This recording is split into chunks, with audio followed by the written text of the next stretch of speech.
Hello there, everyone. Welcome back to 3 News Now. I'm Stephanie Haney. Today is Tuesday, October 5th. Thank you for being here for the top stories from WKYC.com and our WKYC app.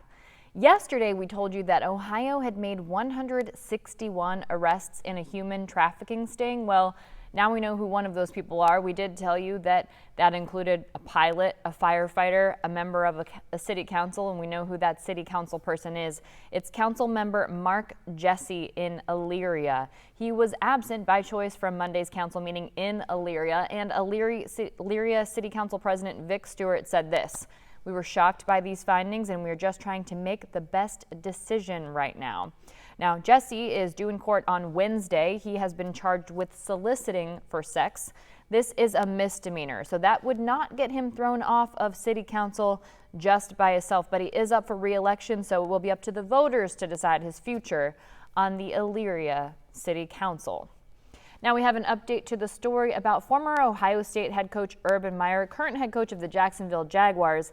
There were multiple videos making the rounds on the internet showing him very close with a woman who is not his wife. One of those videos showing him seated while the woman danced in front of him, the two definitely touching. Another video that we couldn't show you on WKYC because of its sensitive nature. Well, now the Jacksonville Jaguars owner has come out and made a statement about that. Shad Khan said today that the behavior in that video is unacceptable, but that Meyer will remain Jacksonville's head coach moving forward, even though he must regain the organization's trust and respect. Now, according to Meyer, here's what he said happened. He said he stayed in Ohio rather than flying back to Florida with the team after the Jaguars' 24-21 loss to the Cincinnati Bengals on Thursday night. He went out to dinner with his family on Friday before, he says, being called on to take pictures at a friend's birthday party from a group that was nearby. And he said that people were trying to coax him out onto the dance floor. It was a situation that he never should have put himself in. He apologized to the team, to the staff. He said it was a distraction. He also said he apologized to his family. Now, here is the tough part. His wife, Shelly, had posted on social media before this came out that she was home babysitting and that Urban Meyer deserved a night out. Tough timing for that. Since then, though, on her Twitter account, you can see on social media, she's been liking posts that say that Urban Meyer doesn't deserve her. So whatever is going on within the family unit, we do know that the Jacksonville Jaguars not happy with that performance, not expected to fire Urban Meyer, as a lot of people have been calling for with his 0-4 start to the season. Back here in Northeast Ohio, former Cleveland Council member Ken Johnson's attorney is asking for leniency after he's been convicted of 15 corruption charges. His attorney, Myron Watson, is arguing that the federal prosecutors overstated the financial liability of his crimes. He's 75 years old. He's a former public official, and he also has poor health and family issues that his attorney wants the sentencing judge to take into consideration. Right now, he is facing up to 10 years in prison, but his attorney Watson says that the losses associated with Johnson's crimes were calculated at over $700,000, but he says it's less than $100,000. And if you take in that change in the dollar amount into consideration, his attorney says that Johnson then qualifies for a sentencing range of 41 to 51 months. His attorney is also arguing that his health and family situation should be considered. He mentioned the fact that Johnson never married, raised several adopted children. 2 of them are twins, Jose and Ricardo. They're both 17 years old right now, and they live in the home with Kenneth Johnson. Now, his attorney says that both of them were born in the Dominican Republic before immigrating to the United States. He's got sole custody of the children that he's raising by himself, and that it would be devastating if he were incarcerated for a long period of time, and that there are no other family members who can take care of those children. We will continue to follow what happens with the sentencing of Johnson on WKYC.com. We have our investigative reporter, Mark Namick, on that case. Now, here in Ohio, a man whose wife sued a hospital to try and force it to administer ivermectin has died of COVID-19.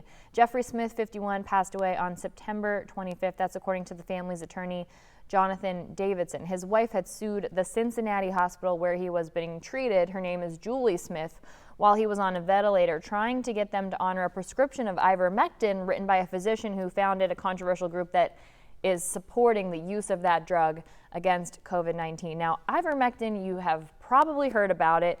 It's an anti-parasitic when used in humans, and it's a dewormer used in livestock. Federal agencies have posted online, they have held press conferences, they have talked to people, and they say not to use ivermectin to try and treat or prevent COVID-19.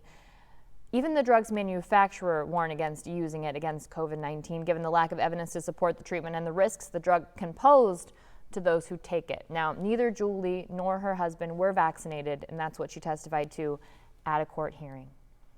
Now let's take a look at the latest COVID-19 numbers here in Ohio. These out from the Ohio Department of Health. Today, the Ohio Department of Health reports 5,533 new cases of COVID-19. The total number of deaths is now at 22,490 here in Ohio. Right now, there are 3,507 people currently hospitalized being treated for COVID-19 and a total of 887 people in the ICU out of those roughly 3,500 people who are in the hospital. Now, we did hear from Dr. Bruce Vanderhoff, the current head of the Ohio Department of Health, who said that he believes that our cases seem to have peaked. They seem to be on the decline. He does expect hospitalizations and deaths to follow. But at the height of this, remember, we couldn't go anywhere. We couldn't even go to the BMV for things that needed to be done. Well, now there's one less thing that you have to go to the BMV for any old time, not just during a pandemic. That's if you need a copy of your Ohio's driver's license. Now, if you have valid credentials, you can get one exact reprint of your driver's license if you need to. You can order that online and have it sent to you from the comfort of your own home. You can only do that once between renewal periods, though, by the way. But the BMV estimates that this will save about 500,000 visits to the deputy registrar agencies per year. Now, if you do need to make any kind of a change to your ID, like your address or anything like that, you will have to go in person to a deputy registrar license agency. But if you just lost it, left it somewhere, ran it through a shredder, whatever you did, you can get one reprint between those renewal points.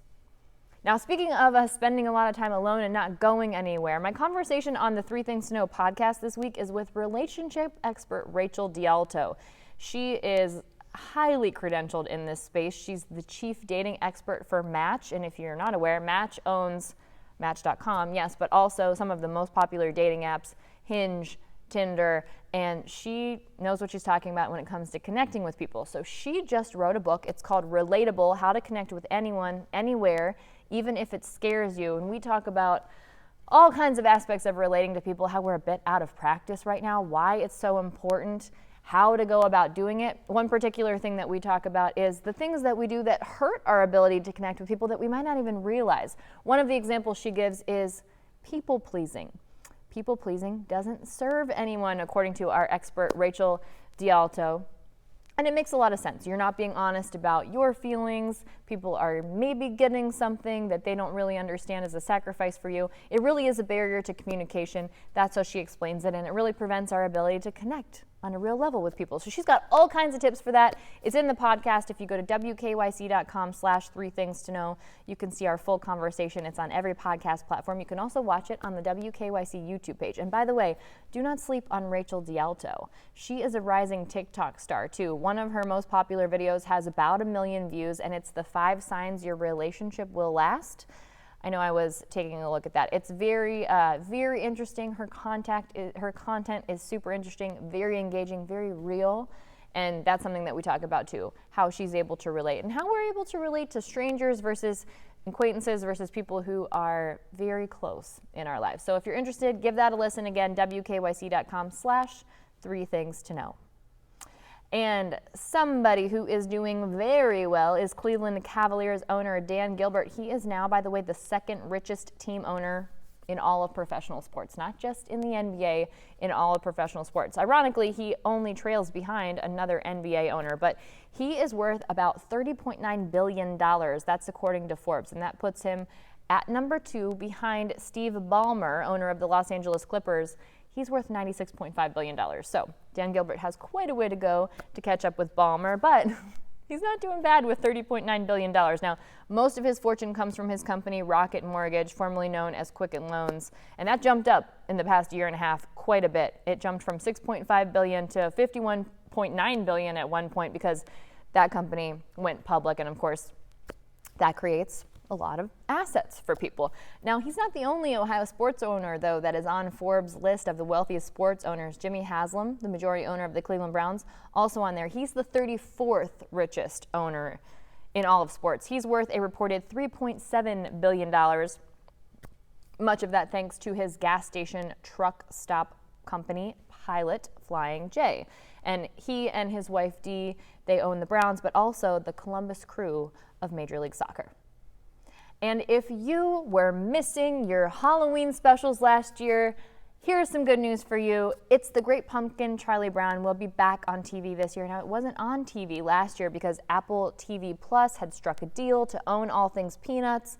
And so The Great Pumpkin, Charlie Brown, didn't air on TV for the first time in a long time, long time. But it'll be back. It'll be back on PBS and PBS Kids on Sunday, October 24th. That'll be at 7:30 p.m. Now, last year they got things sorted out and there were some airings of the other holiday specials, the Thanksgiving and the Christmas holiday special, but not It's The Great Pumpkin, Charlie Brown. But that's back this year. And this year, the Peanuts gang will star in a special New Year's Eve special. It's called For Auld Lang Syne, and this is brand new. This is also the first Peanuts special that won't have either Charlie Brown's or Snoopy's name in it.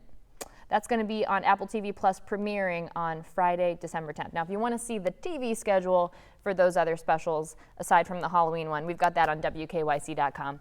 And that's it for your 3 News Now update today for Tuesday, October 5th. I will see you back here tomorrow with more 3 News Now.